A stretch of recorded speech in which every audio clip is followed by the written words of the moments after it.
c'est pourquoi je voudrais proposer, Monsieur le Président, que nous établissions un barème de sanctions pour les chefs d'État qui ne répondent pas présents à l'appel, faisant en sorte que, par un ensemble de points de bonne conduite, ceux qui viennent régulièrement, comme nous par exemple, puissent être soutenus dans certains de leurs efforts. Exemple, les projets que nous soumettons à la BAD, la Banque africaine de développement, doivent être affectés d'un coefficient d'africanité. Les moins africains seraient pénalisés. Et comme cela, tout le monde viendra aux réunions ici. Le président du CNR et du FASO aborde maintenant le problème de la dette des pays africains. Nous estimons que la dette s'analyse d'abord de par ses origines. Les origines de la dette remontent aux origines du colonialisme. Ceux qui nous ont prêté de l'argent, ce sont ceux-là qui nous ont colonisés. Ce sont les mêmes qui géraient nos États et nos économies. Ce sont les colonisateurs qui endettaient l'Afrique auprès des bailleurs de fonds, leurs frères et cousins. Nous étions étrangers à cette dette. Nous ne pouvons donc pas la payer.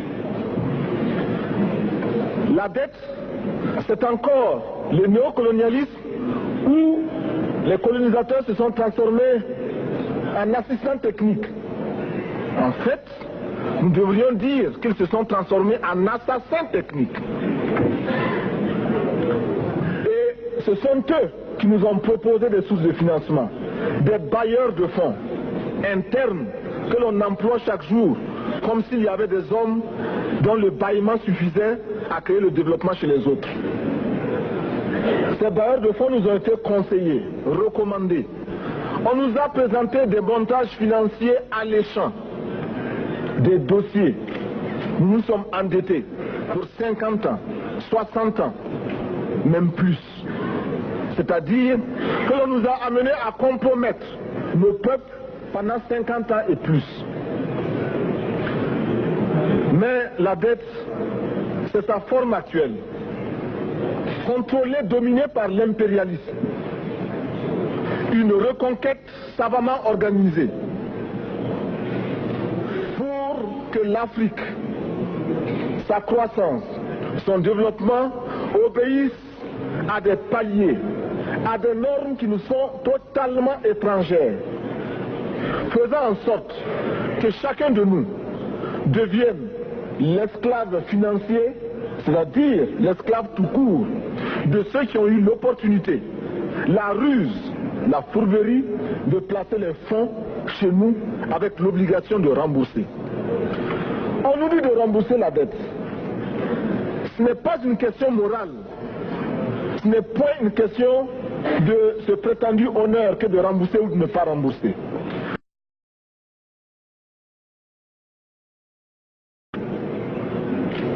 De Norvège, lorsqu'elle est intervenue ici même, elle a dit, elle qui est européenne, que toute la dette ne peut pas être remboursée. La dette ne peut pas être remboursée.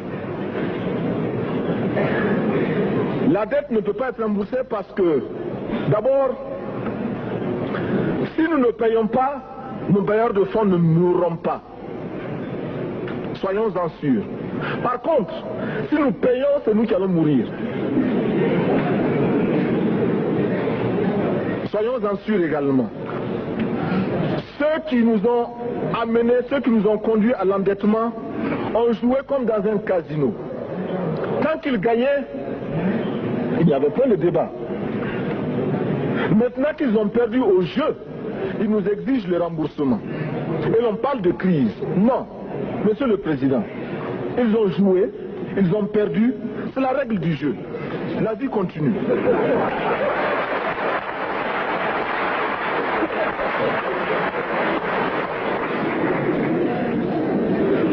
Nous ne pouvons pas rembourser la dette parce que nous n'avons pas de quoi payer. Nous ne pouvons pas rembourser la dette parce que nous ne sommes pas responsables de la dette.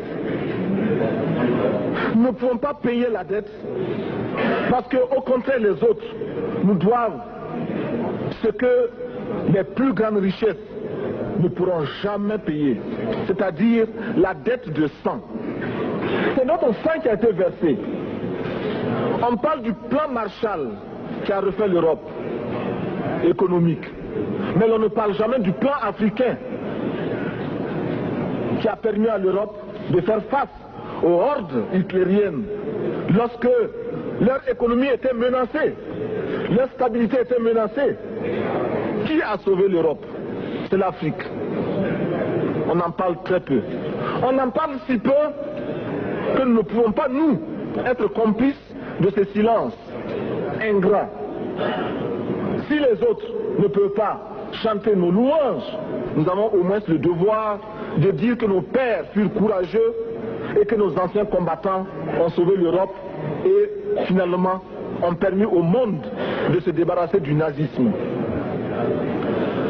La dette, c'est aussi la conséquence des affrontements. Et lorsque l'on nous parle aujourd'hui de crise économique, l'on oublie de nous dire que la crise n'est pas venue de façon subite. La crise existe de tout temps. Et elle ira en s'aggravant chaque fois que les masses populaires seront de plus en plus conscientes de leurs droits face aux exploiteurs. Il y a crise aujourd'hui parce que les masses refusent que les richesses soient concentrées entre les mains de quelques individus. Il y a crise parce que quelques individus déposent dans des banques à l'étranger des sommes colossales qui suffiraient à développer l'Afrique. Il y a crise parce que face à ces richesses individuelles que l'on peut nommer, les masses populaires refusent de vivre dans les ghettos, dans les bas quartiers. Il y a crise parce que les peuples partout refusent d'être dans Soweto face à Johannesburg. Il y a donc lutte et l'exacerbation de cette lutte amène les tenants du pouvoir financier à s'inquiéter. On nous demande aujourd'hui d'être complices de la recherche d'un équilibre. Équilibre en faveur des tenants du pouvoir financier, équilibre au détriment de nos masses populaires. Non, nous ne pouvons pas être complices. Non, nous ne pouvons pas accompagner ceux qui sucent le sang de nos peuples et qui vivent la sueur de nos peuples. Nous ne pouvons pas les accompagner dans leur démarche assassine. Monsieur le Président, nous entendons parler de clubs. Club de Rome, club de Paris, club de partout. Nous entendons parler du groupe des 5, du groupe des 7, du groupe des 10, peut-être du groupe des 100, et que sais-je encore. Il est normal que nous créions notre club et notre groupe. Faisons en sorte que dès aujourd'hui, Addis Abeba devienne également le siège, le centre d'où partira le souffle nouveau, le club d'Addis Abeba. Nous avons le devoir aujourd'hui de créer le front uni d'Addis Abeba contre la dette. Ce n'est que de cette façon que nous pourrons dire aux autres, en refusant de payer la dette, nous ne venons pas dans une démarche belliqueuse. Au contraire, c'est dans une démarche fraternelle, pour dire ce qui est. Du reste, les masses populaires en Europe ne sont pas opposées aux masses populaires en Afrique. Mais ceux qui veulent exploiter l'Afrique, ce sont les mêmes qui exploitent l'Europe. Nous avons un ennemi commun. Donc, notre club parti d'Addis Abeba devra également dire aux uns et aux autres que la dette ne saurait être payée. Et quand nous disons que la dette ne saurait être payée, ce n'est point que nous sommes contre la morale, la dignité, le respect de la parole. Parce que nous estimons que nous n'avons pas la même morale que les autres. Entre le riche et le pauvre, il n'y a pas la même morale. La Bible, le Coran, ne peut pas servir de la même manière celui qui exploite le peuple et celui qui est exploité. Il faudra alors qu'il y ait 2 éditions de la Bible et 2 éditions du Coran.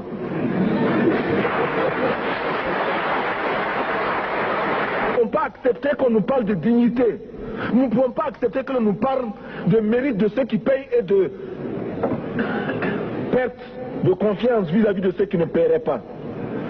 Nous devons au contraire dire que c'est normal aujourd'hui.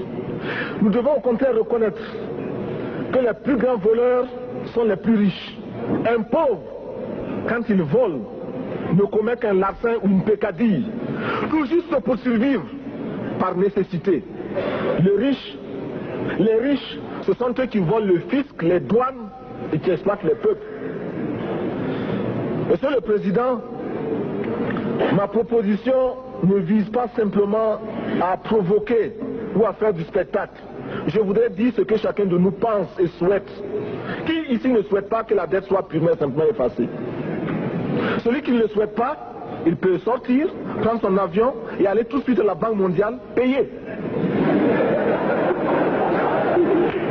Tous nous souhaitons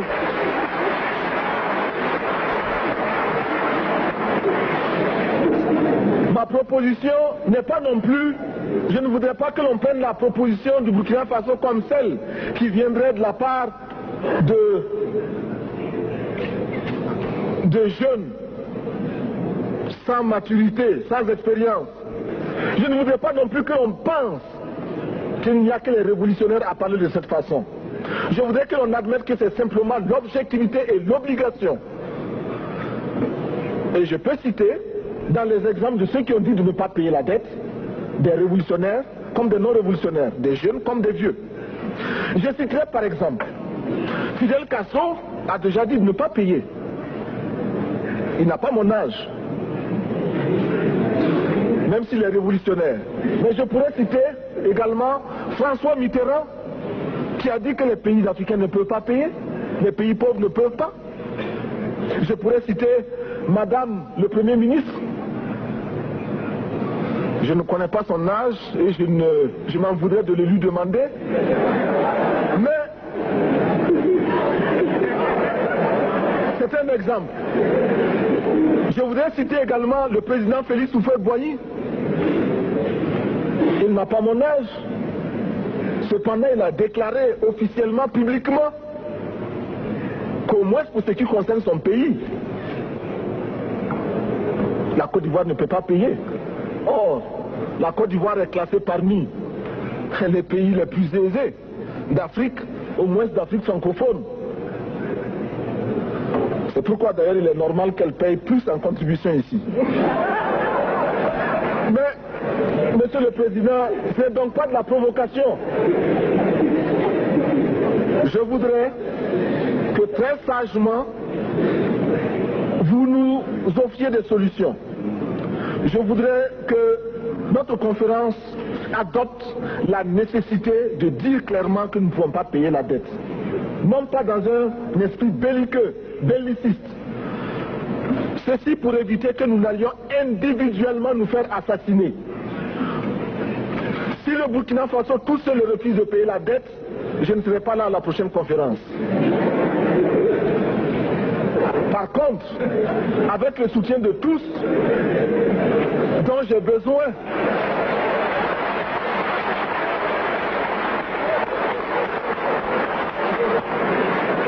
avec le soutien de tous, nous pourrons éviter de payer. Et en évitant de payer, nous pourrons à notre développement. Et je voudrais terminer en disant, chaque fois qu'un pays africain achète une arme, c'est contre un Africain. Ce n'est pas contre un Européen. Ce n'est pas contre un Asiatique. C'est contre un Africain. Par conséquent, nous devons également, dans la lancée de la résolution de la question de la dette, trouver une solution au problème de l'armement. Je suis militaire et je porte une arme. Mais Monsieur le Président, je voudrais que nous nous désarmions. Parce que moi, je porte l'unique arme que je possède et d'autres ont camouflé les armes qu'ils ont.